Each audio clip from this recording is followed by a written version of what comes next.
1, 2, 3!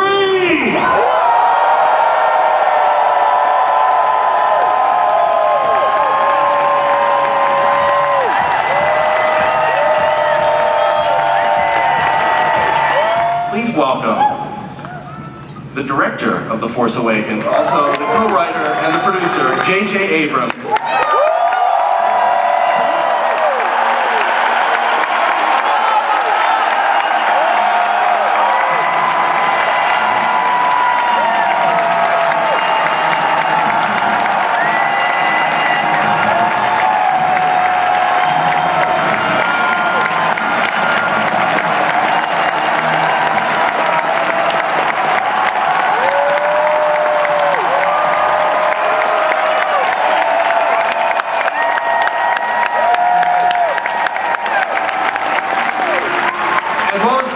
Of The Force Awakens and the president of Lucasfilm, the person who's creating a whole new series of films, Kathleen Kennedy.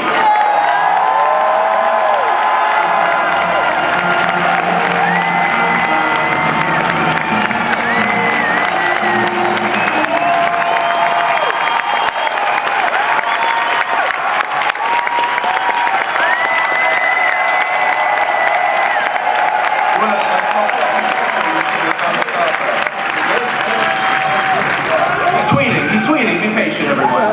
You can tweet too.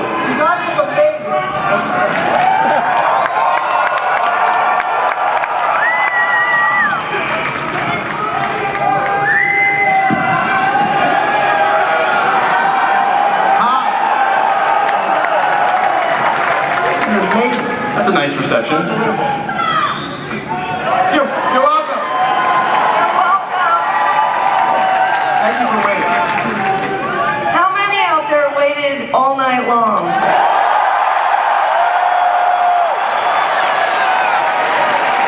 Okay, well, we're going to try very hard not to put you to sleep.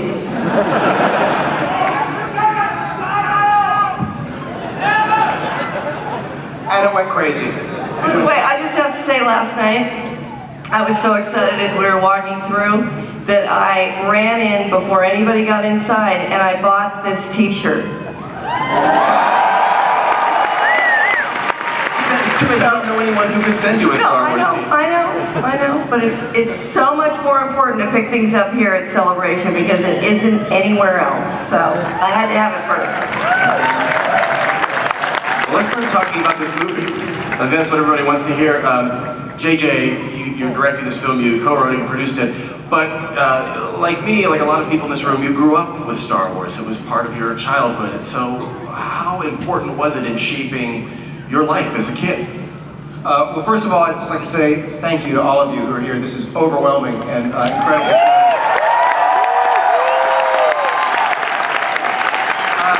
I'm sure, like many of you, the experience I had seeing Star Wars for the first time was mind-blowing. I was 11 years old when it came out, and 11 was a great age to have my mind blown. And I'll never forget that feeling of seeing a long time ago in a galaxy far, far away fade out, and those words hit the screen with that incredible music, and it was that moment on that just transported me. It was the first time a movie made me laugh that way and made me believe in another world that way, and it was really George Lucas's brilliance, not only creating these incredible characters and this amazing universe, but also that it had such heart, and the biggest thing for me is it had such hope, and that to me was incredibly powerful, even 11 years old. Were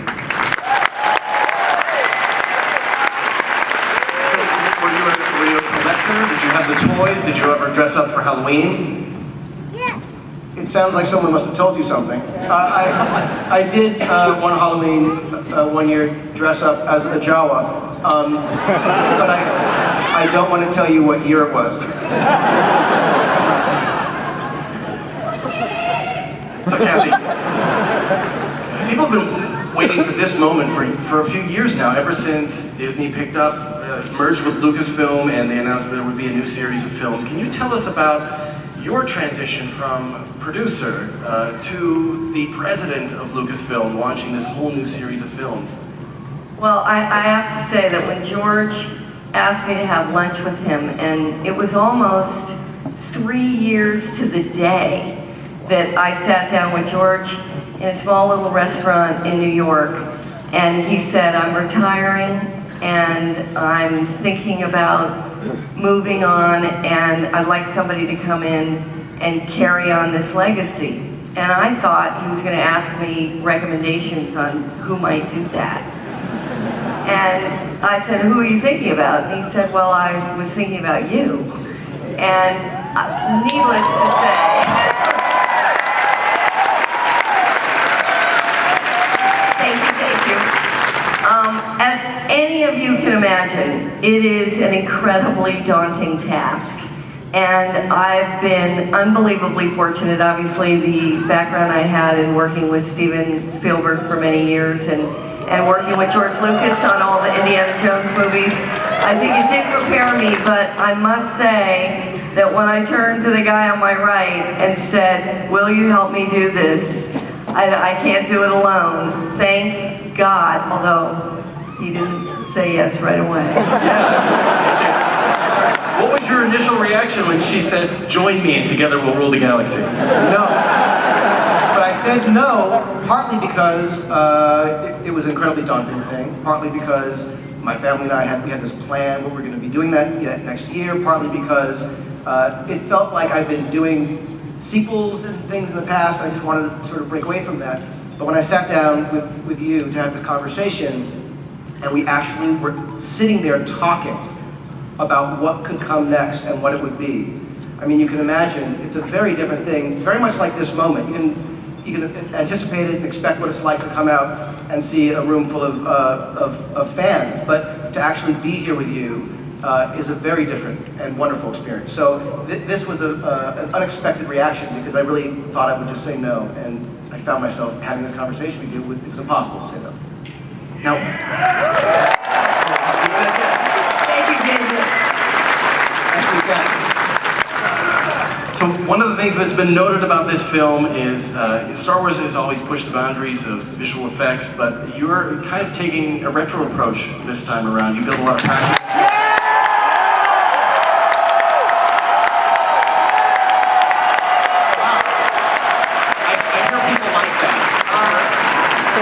That's an awesome reaction. I will say that when we started talking about actually what the story would be and how to make it happen, the thing that struck me.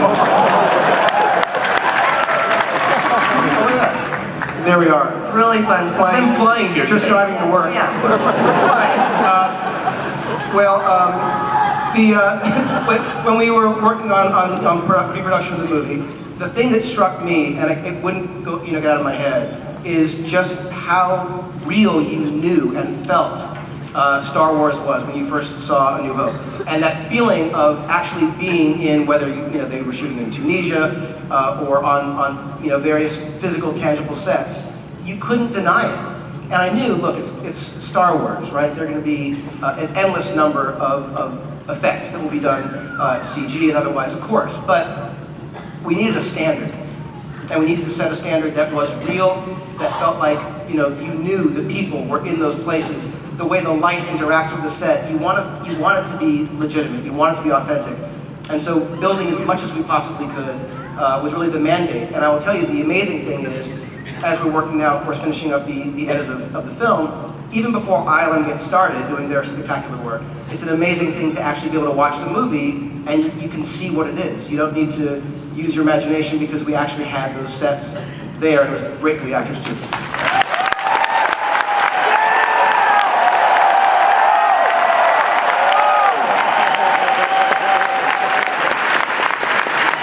You've been giving the stormtroopers some direction. Now, I just want to say, right now,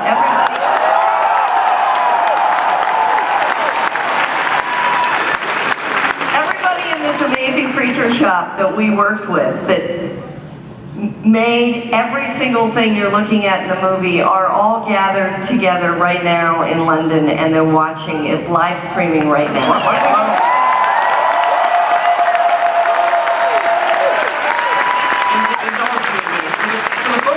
Shop, not just applause and cheering. Could everybody make their best Wookiee roar for those guys right now? I want to hear those. Thank you. Close Springsteen concert. And there they are. That's them. And now, right? You began filming, the first 10 days of this movie were on location in Abu Dhabi, a desert landscape. People have seen desert landscapes before in Star Wars. What are we seeing? And what was it like to start shooting in such an inhospitable environment? It was an incredible thing to shoot there. It was 128 degrees. The amazing thing about, there it is, that's a picture. Kathy Kennedy took that photograph. On my iPhone. Yeah, there we go. Shooting in Abu Dhabi was an incredible thing. You know, Star Wars is as much a Western and a fairy tale as it is anything else. And one of the things that you expect and want to see are real, tangible, John Ford, beautiful landscapes. And shooting in Abu Dhabi provided just that. It was an incredible thing to be there. And the location is a desert planet called Jaku. People have thought it's Tatooine. It's a planet called Jaku, and you'll learn a lot more about Jaku, maybe even today.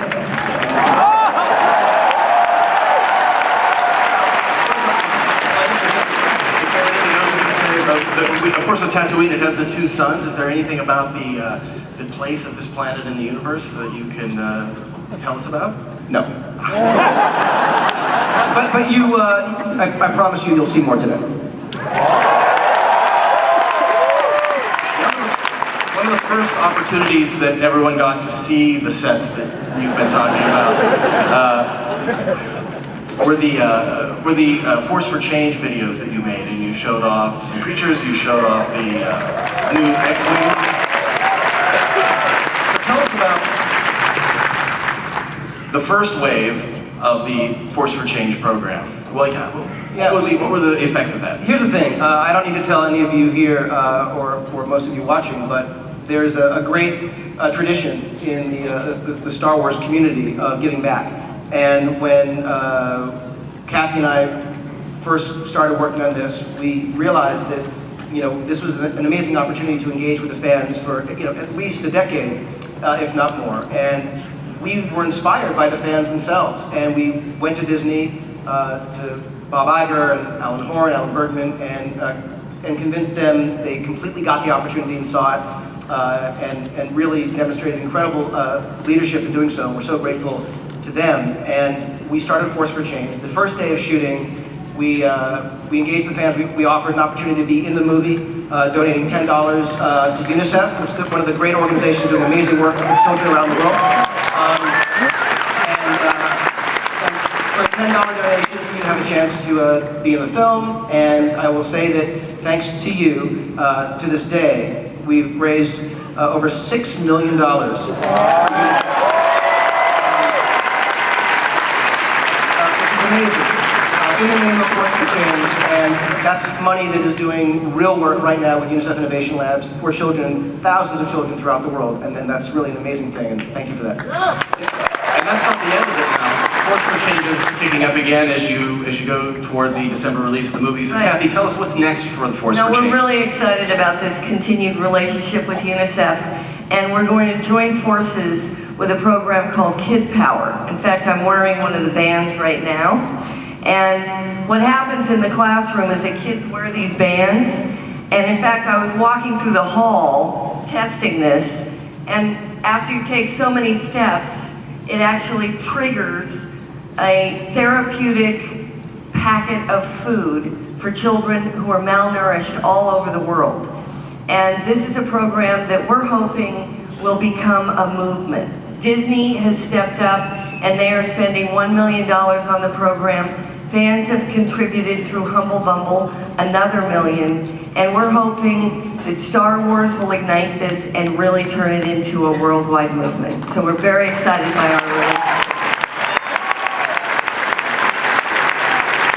Now, since we're here at the celebration, let's talk about your history, both of you, with this event. JJ, you've gone as a fan before, right? Yeah, I've been before, and it was great to come here this morning and get to walk through some of the stalls and meet some of you. And it was just an incredible thing to see the time and the effort and the passion that goes into so many of the booths. It's amazing. Hey, Kathy, you were in Germany the last celebration 2 years ago. Was it your first time there? It was my first time at Celebration. George had actually been telling me over and over again how amazing it was. I had just missed Orlando, so when I got to Essen, I have to say I was wildly unprepared for what I was walking into, and just astounded, as JJ's saying, about the quality of the work and the level of creativity. And one of the areas I walked by were the R2-D2s that had been built. And these guys right down here. And fan-built R2-D2. Right, fan-built. Everything that is actually, we didn't get to run up to the second floor today, but I understand there's over 100 R2-D2s, so I can't wait to see that. But the incredible thing was, when I was literally leaving Essen and going back to London, where we were prepping the movie, and I turned to our creature shop and I said, you know, I think we've got to hire those guys at a Celebration. Let's track down who they were. And we hired Oliver and Lee. Would you like to meet the droid mechanics? Let's bring out Lee Towersby and Oliver Steeples. And Frank.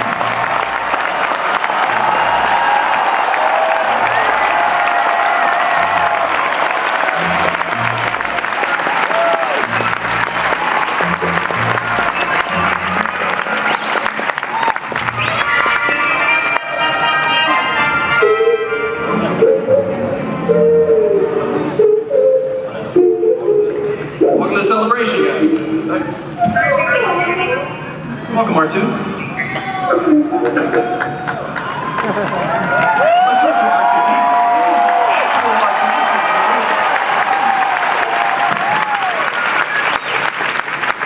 So Lee and Oliver, you were once guys out there in the audience. Now you're up here on the stage. You are fans who have now contributed to the Star Wars universe. Give people a little sense of what that feels like. There's absolutely nothing that prepares it like to sit here. Several years ago, I was out there sort of watching the stage, and here I am. It's like, how do you put that into words?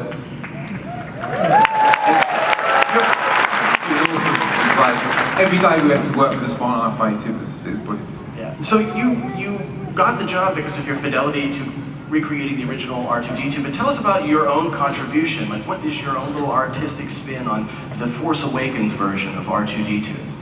Well, this picture here now, this is a new design dome. JJ gave the request for some domes, so we were kindly left to create a new dome, which JJ was happy with.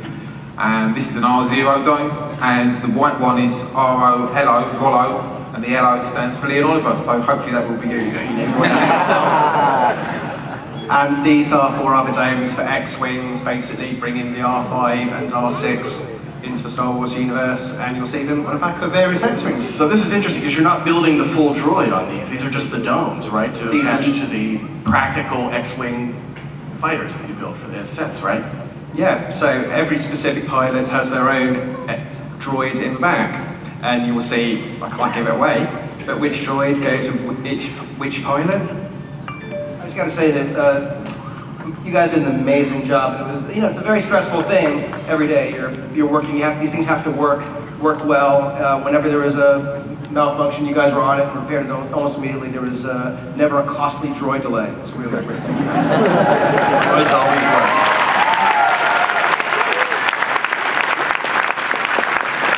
Let's hear it for the tinkerers of the Force Awakens, the human Jawas. Oliver Steeples.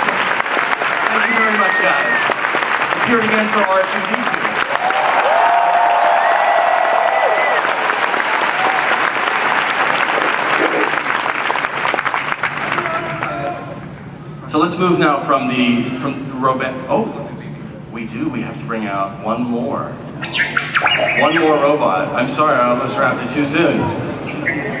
Giving short shrift to one of the new droids of the Star Wars universe. Please welcome BB-8.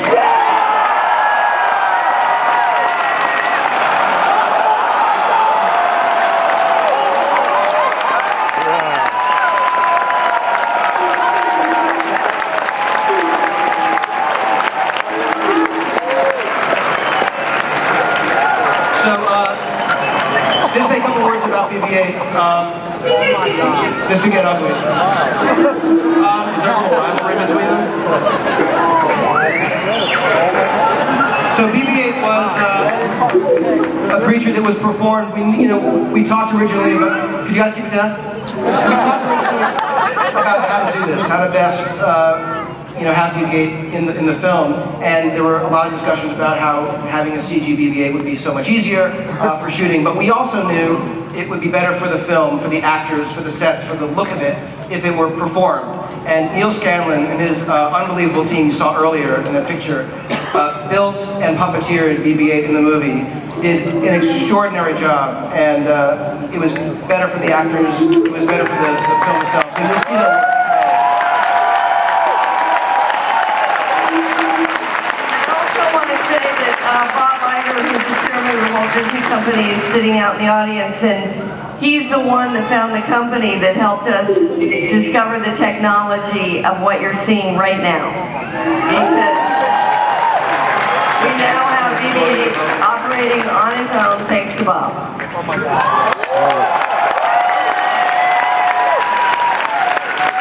Well, give R2 and BB-8 and Oliver and Lee a round of applause. Thank you guys so much.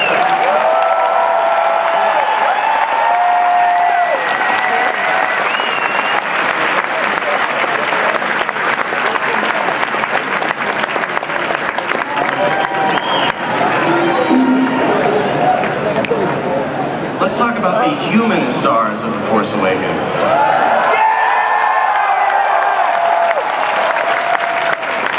I want to start off with one in particular. He's definitely not here today, but he's in everyone's thoughts. Harrison Ford recently had a very serious accident.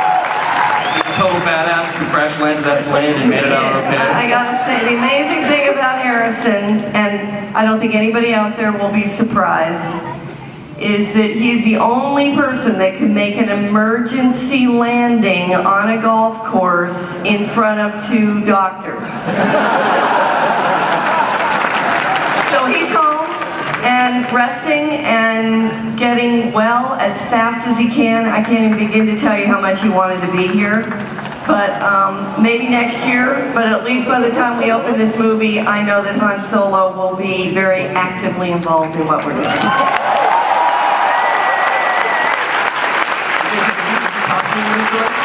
Yeah, I was just saying that I was texting with him yesterday, and I was going to go over and see him, but he didn't have time for me because his friend was coming over for lunch, and he was like, "Not today." I'm like, "All right, whatever." But he sends his best, and he's doing great and working hard. And that guy is. I had respect for him all my life, but I've never had more respect for a guy until I saw that how he landed that plane. That was an amazing thing that he did. He was more of a hero in that move than I think he's been in all the movies he's been in. It was an incredible thing to do. Everybody give a shout out to Harrison Ford. I don't know if he's watching the live stream. Thank you so much. Let's talk about some of the other new faces that are going to be in this film. So there are 3 lead characters that you want to talk about. Yeah, we have. We were very lucky. We obviously went through the process that you go through in searching for actors. It's the typical long, tedious audition process. I will tell you that we could not have ended up with 3 more talented and wonderful actors and people. We have Oscar Isaac, we have Daisy Ridley, and John Boyega. What can you tell us about the characters they play? I'll tell you, I think rather than me tell anything about them, I think they should, which we should do. Welcome, Daisy Ridley, John Boyega, Oscar Isaac.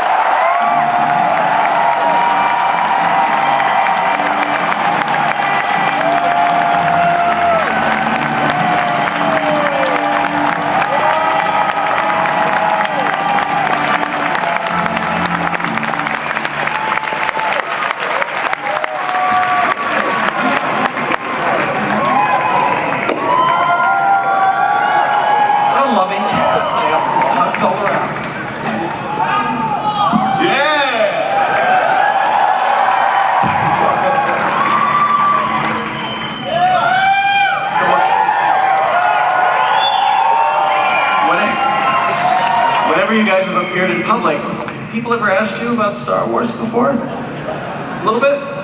Just a little bit, yeah. Yeah, a couple questions. I've never been anywhere like this, so this is like crazy. There's still a lot 7 months out that you can't talk about with regards to your characters, but maybe you could give us a little tease of who they are. We've seen them in the teaser trailer. We saw that image up on the screen. Let's just go one by one and tell us, where do we discover Rey in this movie? Daisy.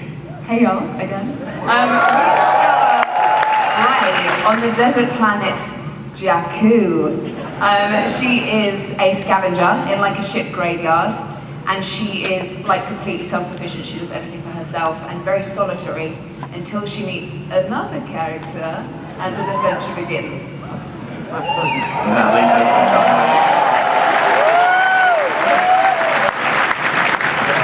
And Finn. So Finn is the first character we see in The Force Awakens. He was the first face that appeared in that teaser trailer last November.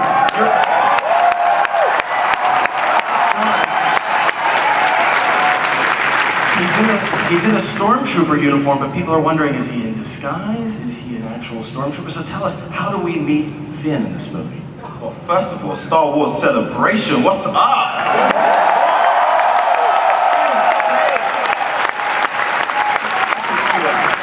So we find Finn, he's in incredible danger, and the way in which he decides to react to this danger changes his life, number one, and launches him into the Star Wars universe in a very unique way. So I can't wait for you guys to see it. And he is a stormtrooper, right? You can confirm that?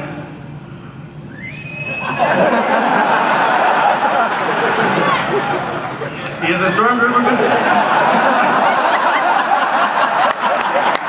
John, everybody knows stormtroopers are bad guys. So are you a bad guy or a good guy in this movie? My memory's just gone. You don't recall? All right, we'll come back to it some other time. Oscar Isaac. What's up, everybody?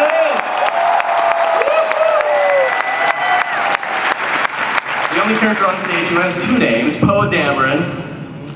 We see him piloting an X-Wing fighter. We saw you in the uniform there. So tell us about playing this guy. Who is he?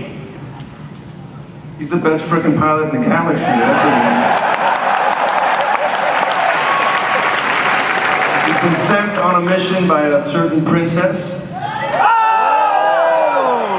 And he ends up coming across Mr. John Boyega's character, and their fates are forever intertwined.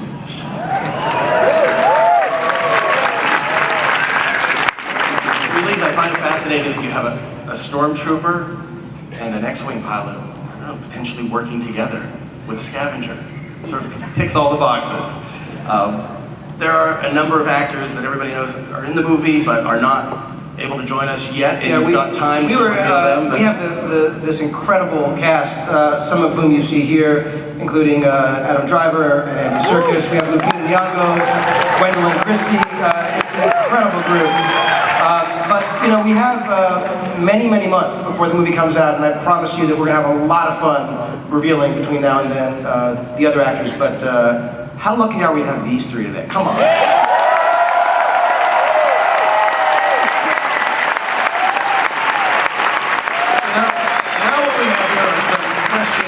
From the audience, fans have been sending them in all week, and we have a few that were gathered just last night from the folks who were camping out. So this question, it comes from a Star Wars fan in Italy.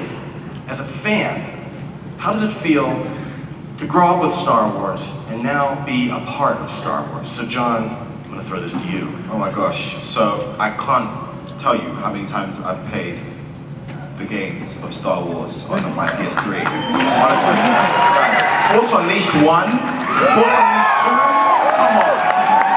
So obviously as a fan coming on set, I obviously freak out a bit seeing Harrison Ford stood right in front of you.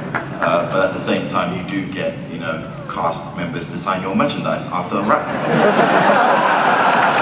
John signed his own figurine.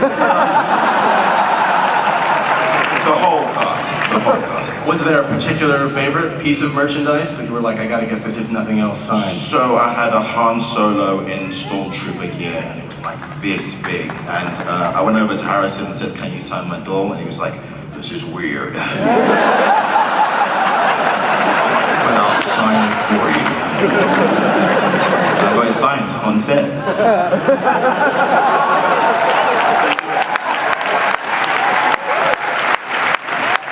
Here's another question from a fan in Japan.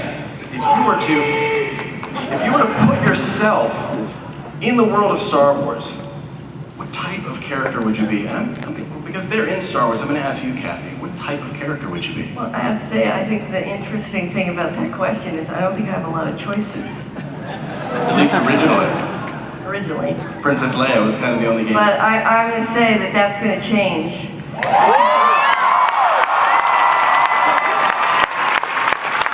This is something that's important to a lot of fans. When you released that photo, the cast photo, and released the initial cast list, some people noted that it was only Daisy who was new to the cast, representing the females of the galaxy. You know, and I know there are tons of female fans of Star Wars. And raising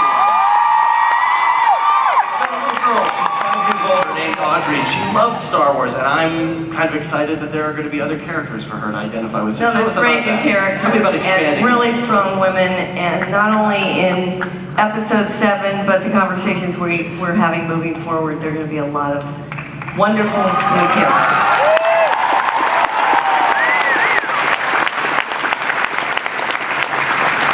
I have 2 girls too, so I'm under a lot of pressure. All right, here's a question from the UK. How hard is it to find the right balance between new and old technology, not in terms of making the film, JJ, but just the sort of battered world that we saw in the original Star Wars saga versus the kind of shiny new one in the prequels? How do you decide which balance to present 30-some years after the events of Return of the Jedi?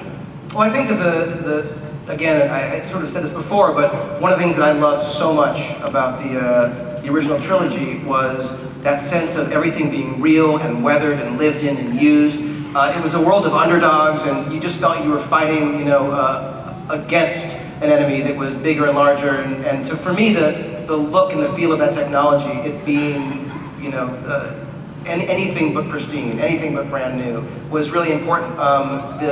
I think there needs to be a contrast, the amazing aesthetic, again, the brilliance of what George did, the contrast between, the gleaming empire, and the dusty, cantina and streets. The amazing Ralph McQuarrie.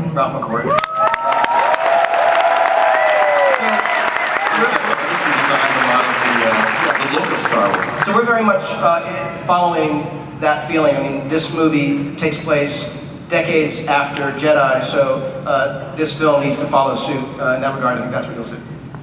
Here's another one. This one comes from the US. It's a tough one. With millions of fans all around the world, are you afraid to disappoint with this movie? And how can you guarantee you will please every single last one? Well, we just will.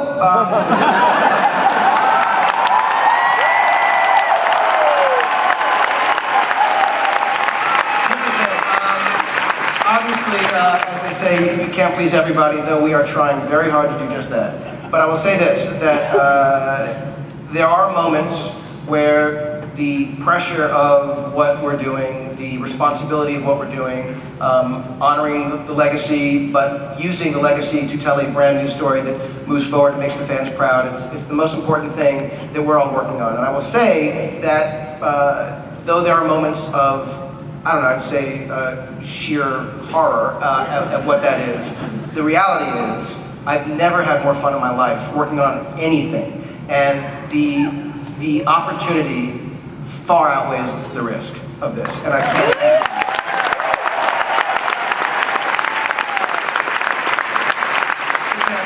Here's a question.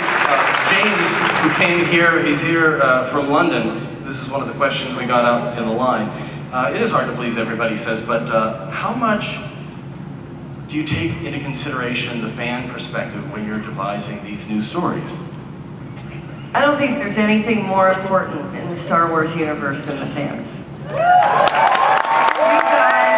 talk to us all the time about everything, and we take that really seriously, and we talk about it. It doesn't mean, for obvious reasons, we can do every single thing that is dictated by the fans, but we're fans too, and everybody inside the Lucasfilm organization are fans. Many, many fans are inside the Walt Disney Company. I've been amazed since we've been a partner of the Walt Disney Company now that everybody is a fan. Everybody has a Star Wars story. And that generational experience is something that is really important, and it's everything in terms of the future of Star Wars. So you guys, you energize us. So thank you. Here's one from JJ. This one comes from Ben. He came here to Anaheim from Ontario, Canada, and it's a pretty basic question. He wants to know, JJ, what advice would you give to a young aspiring filmmaker? Get started. Well, first of all, I think that the reality is that everyone has a camera in their pocket now. When I was a kid, it wasn't this ubiquitous thing that everyone just carried a camera around. The ability to just make stories, make films, tell stories is real and is incredible. And when I look at my kids who make a video and they're doing dissolves, and they're putting titles, and they're doing visual effects, and things that you could only dream of when I was a kid. To me, it just says that the technology has been democratized. Everyone has access to the ability to be a filmmaker, and if you want to do it, the only thing stopping you is you. And so do it, and put them out there and let people see them. And I can't wait to see your movies, Ben. And I gotta say, the fan films that we see all the time, unbelievable. I am continually amazed at the fan films that are created for Star Wars.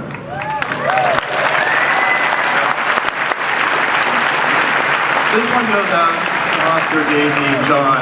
It's from Sarah, who didn't travel far. She's from Santa Ana, so she came here.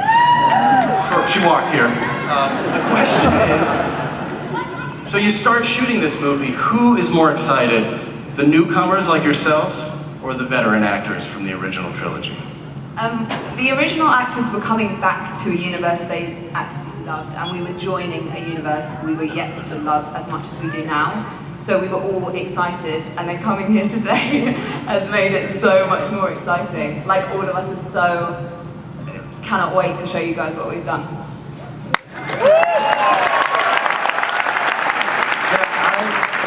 It was interesting because I was in my hotel room waiting to find out if I had been cast and if I needed to stay for that reading, that picture that you guys saw, that iconic one. And when I finally got the call that I was indeed officially going to play Poe Dameron, I was so excited / nervous to try to tap back into that, because I was like, I don't even know if I can do it. I don't know, man. So I blasted the Star Wars theme as loud as I could, and I grabbed my shampoo bottle, and I just started going, and I was like, no, I can do this. I remember. That's how I felt with it.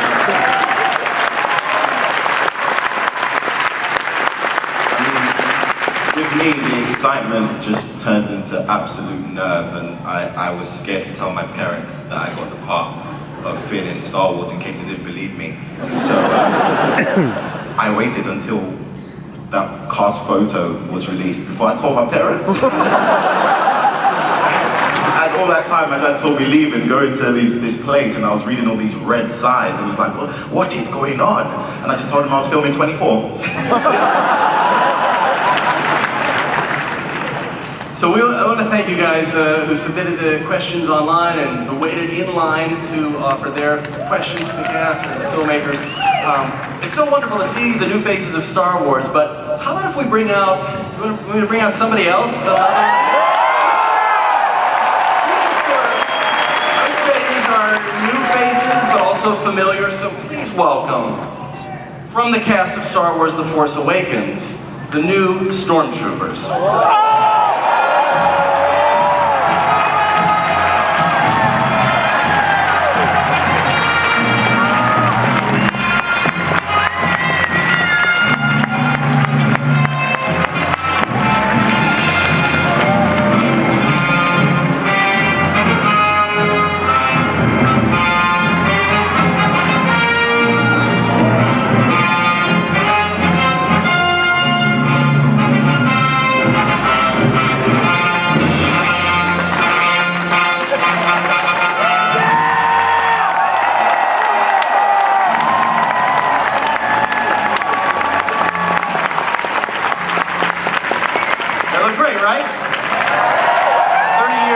confuse the outfit a little bit.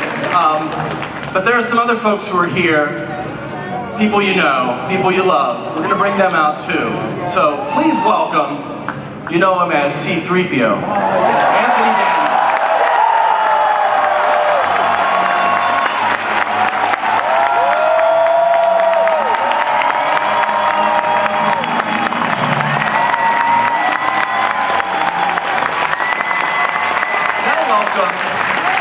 Princess, diplomat, freedom fighter, Princess Leia, Carrie Fisher.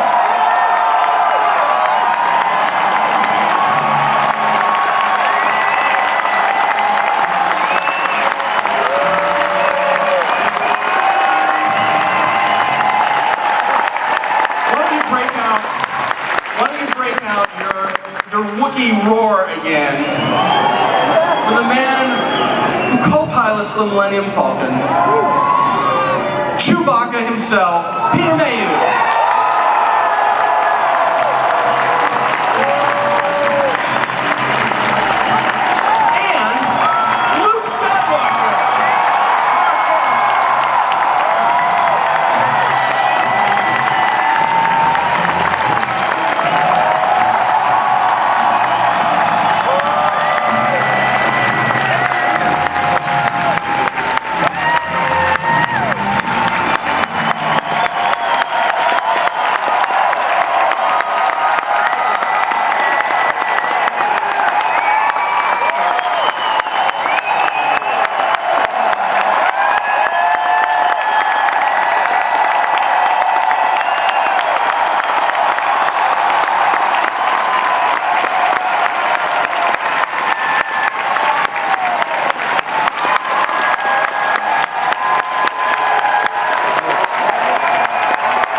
Anthony, I want to start with you.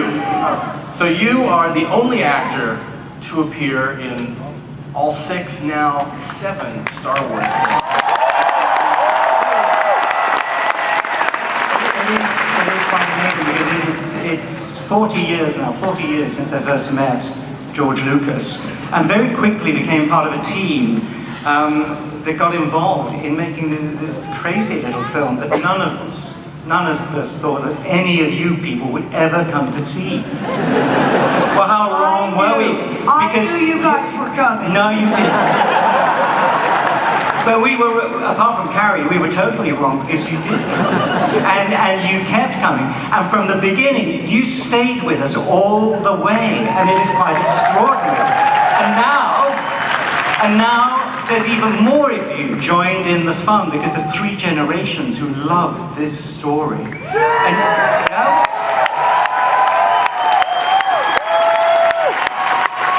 and of course, as Anthony suggests, 3PO and indeed myself, we've actually survived 6 films. Think about that one.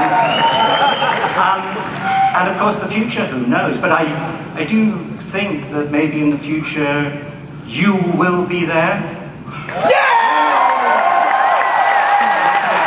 But as for the past, I've got to say thank you for your kindness, your support, your affection for the whole project, and especially, in my case, for a character that I am very, very fond of. A character who has just become a hashtag. CP3O, Human Cyborg Relations.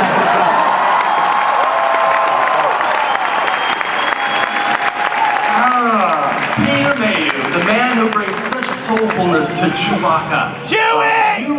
How does it feel to return to that furry suit?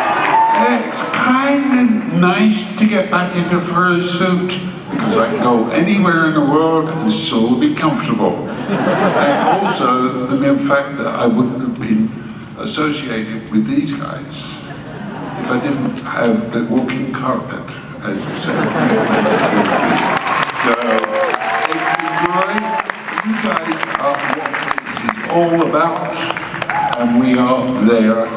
We're going to enjoy it, and I hope everybody else does. It should be great.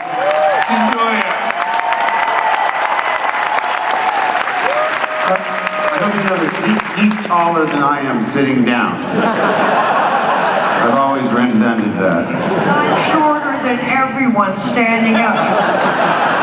I'm cuter. Thank goodness, we're all proportionately cast. So Carrie, he puts on the fur. I'm wondering, Princess Leia was always very fashion forward. Are we going to see any return to those classic hair buns from the original movie this time around? The buns are, they're tired now. So we're probably not going to have the futuristic buns, but I think we have an alternate thing that you'll be very into, which is not the metal bikini.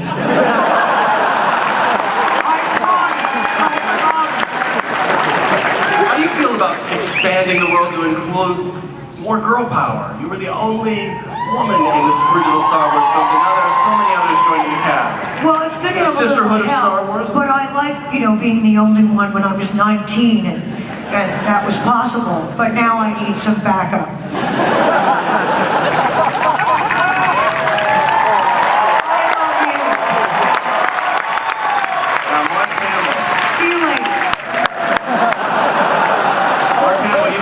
Skywalker for a long time.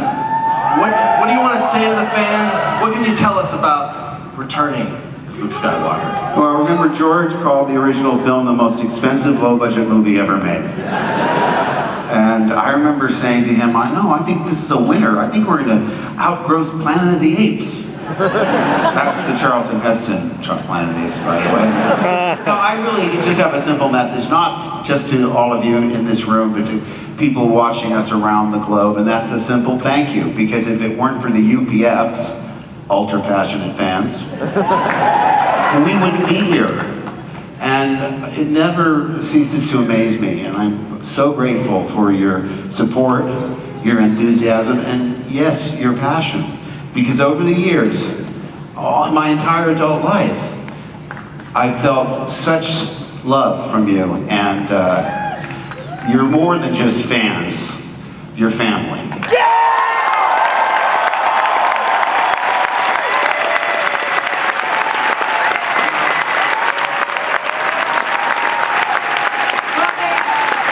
You grew up with us. I mean, we're still growing up too, but you guys grew up with us, and so it's an amazing thing to be part of so many people's childhood. And to be a toy at the same time. So, thank you for playing with me.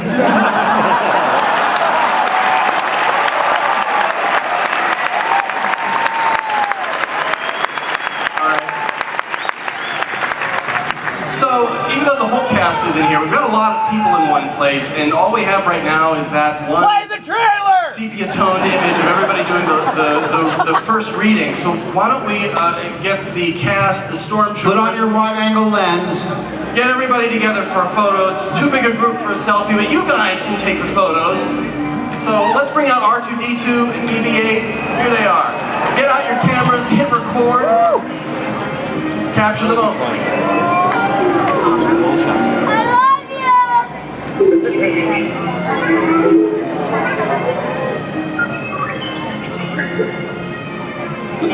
I love you!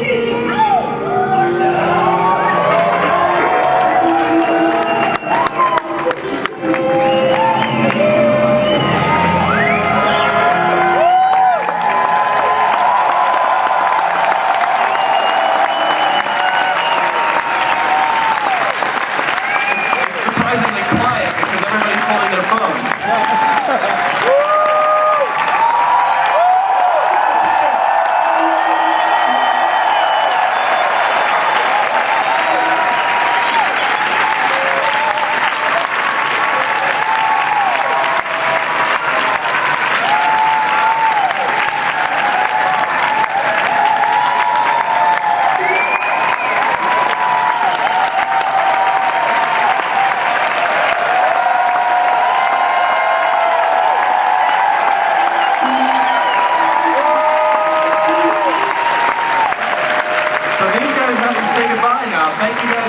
So much for coming out. Thank you for joining us at Celebration, for kicking it off right.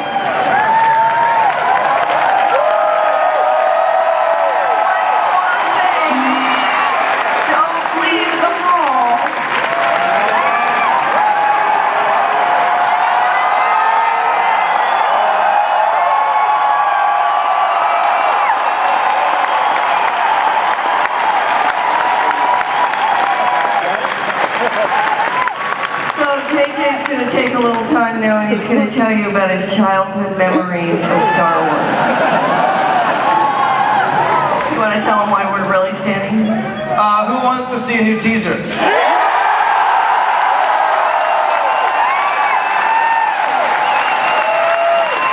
So, honestly, and I know that we've said thank you a lot to you guys, but I just need to say it one more time on behalf of Kathy and myself, and to everyone who's watching, who's not here. We cannot thank you enough.